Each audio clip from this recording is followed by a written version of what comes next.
Salutare prieteni, bine ați venit la un nou vlog. Astăzi vom povesti despre Viorel și Vulpița. Părerea mea despre acest cuplu minunat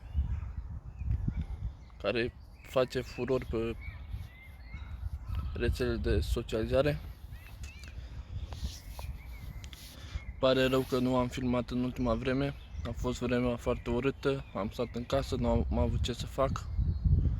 Nu am putut să ies afară. A plouat de o săptămână. Vă mulțumesc pentru vizualizările pe canalul meu și pentru cei 8 abonați. Să începem să povestim.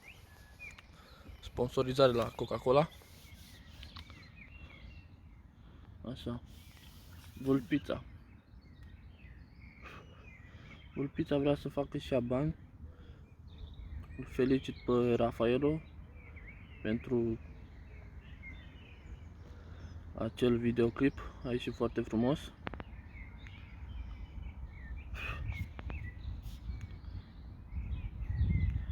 Vulpița, dintr-o fată foarte săracă de acolo de la Blăgești, uitați că a reușit să fie top în România. Ce să mai... Și Viorel și el la fel.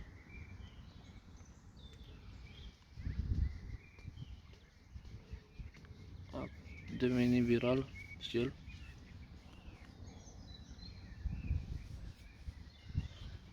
Am văzut că a strâns foarte multe vizualizări la acel videoclip și îl felicit.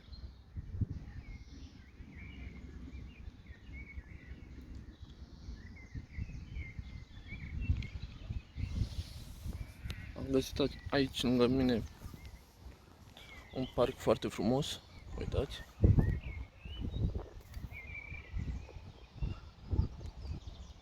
Ok. A fost soare mai devreme, acum se pare că s-a norat. Dar e ok.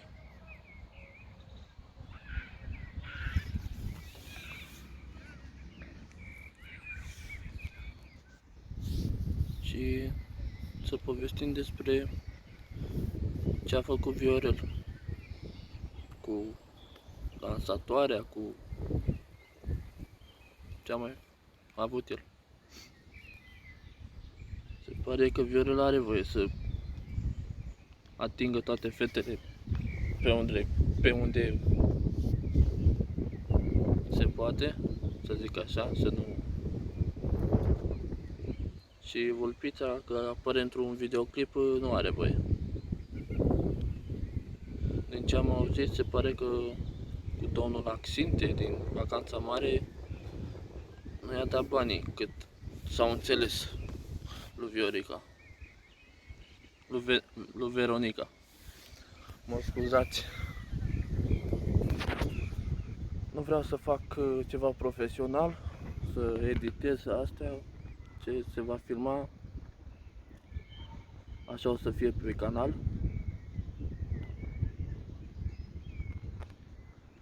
Filmez cu telefonul până o să-mi iau și eu ce o să trebuiască, trepied, camere și tot felul.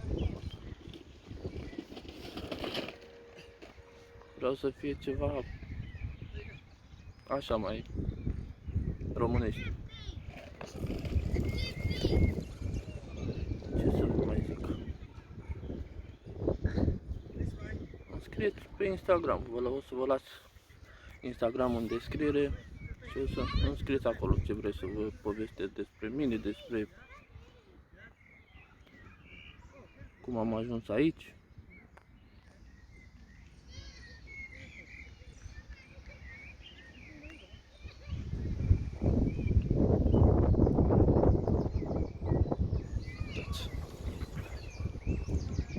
Foarte frumos.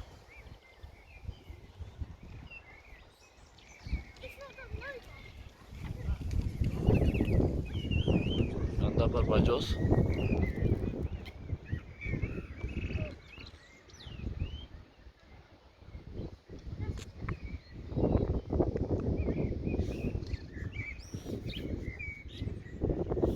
Revenim. Vă pup. Am revenit din nou. Am mai mers puțin. Ne-am mai plimbat și ne-am oprit tot aici unde am filmat prima dată. Uitați. Acolo este autostrada.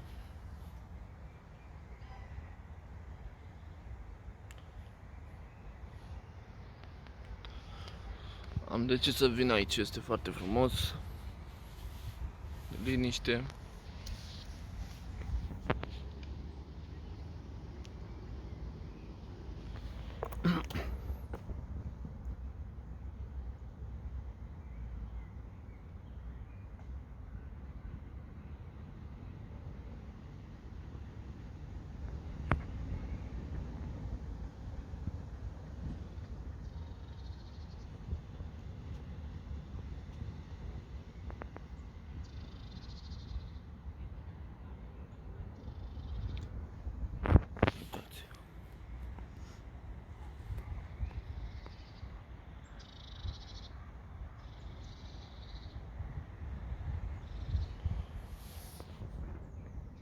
Ce să vă mai povestesc?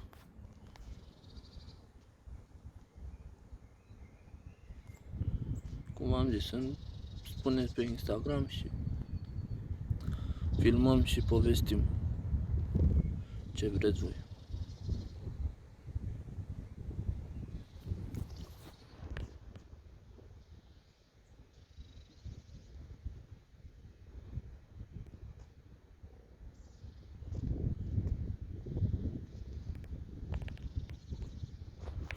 Ce să vă mai povestesc despre Vulpița?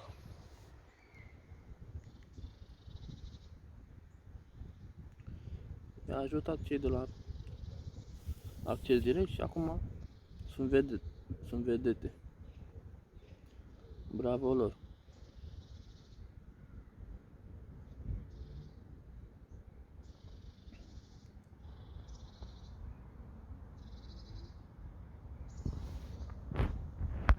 Haideți să ne mai plimbăm.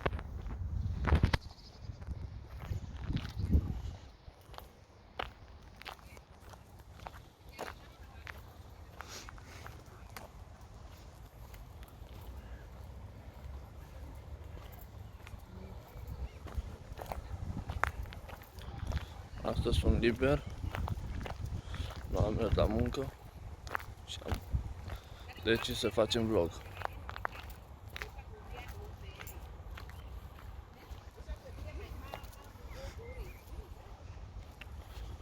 Da.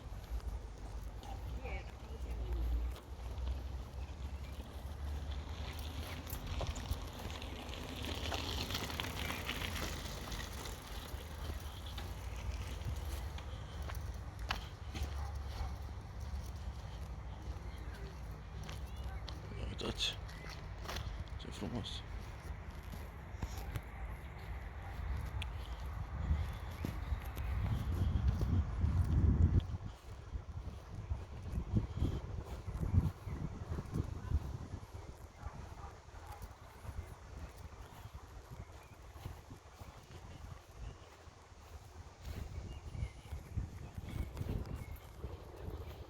Revin. Vă pup.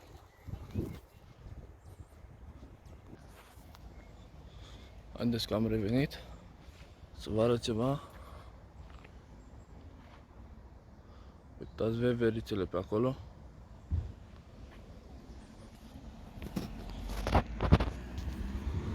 Uitați-le.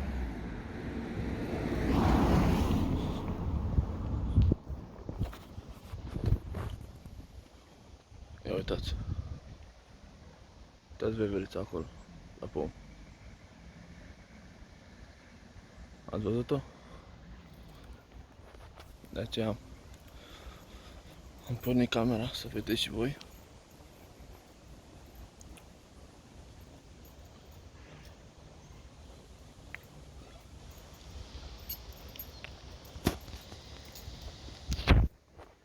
Vom merge la un teren de fotbal, este chiar aici aproape, să vă arăt. Când or deschide magazinele, o să mergem să ne luăm și noi o minge, să mai ieșim să ne mai jucăm.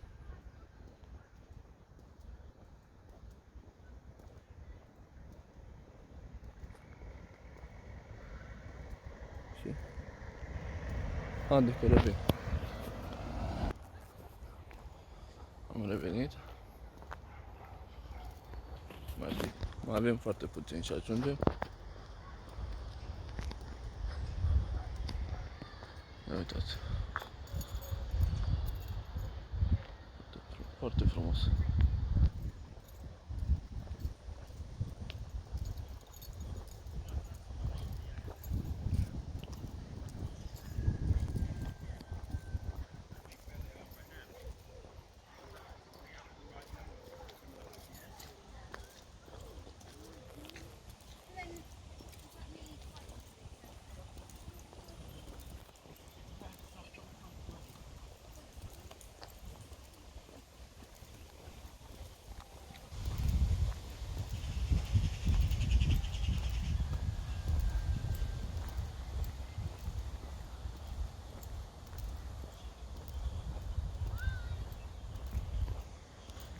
Uitați că am ajuns, chiar acolo este terenul.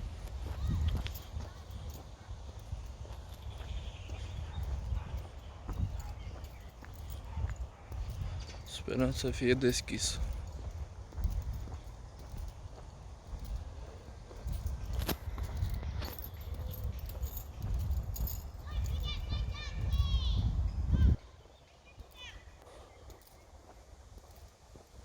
Cum v-am spus, dacă vedeți că fac greșeli, nu vreau ceva profesional. Cum v-am spus și mai devreme.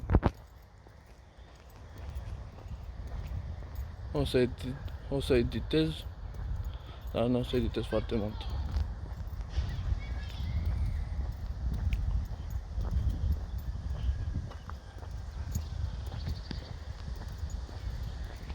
Mă văd foarte bine.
Haideți că revin imediat. Uitați că am revenit de la terenul de fotbal, se pare că este închis. Este ceva normal cu această pandemie, dar când o să treacă aceasta o să revenim. Să ține fotbal aici. Când am venit eu prima dată, jucau aici. Și o să venim și noi să jucăm. Uitați. Uitați pe acolo.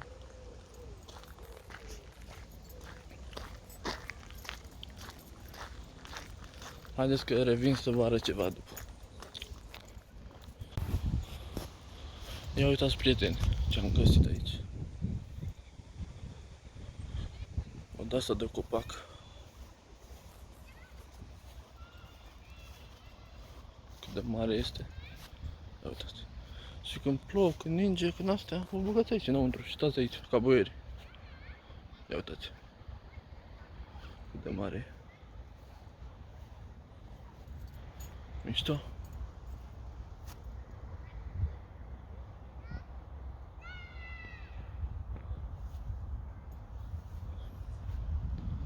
Mișto, nu?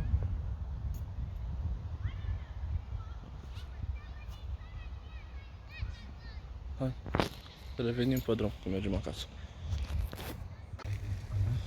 Gata, prieteni, mergem acasă. Am filmat ceva, sper să vă placă. Și revenim cu ultimul vlog. Apropo, ce vreau să vă spun. În următorul vlog o să mergem la stadionul din Luton, de aici. Și o să vă arăt unde este. Și o să filmăm mai multe. Pa, pa! Vă pup!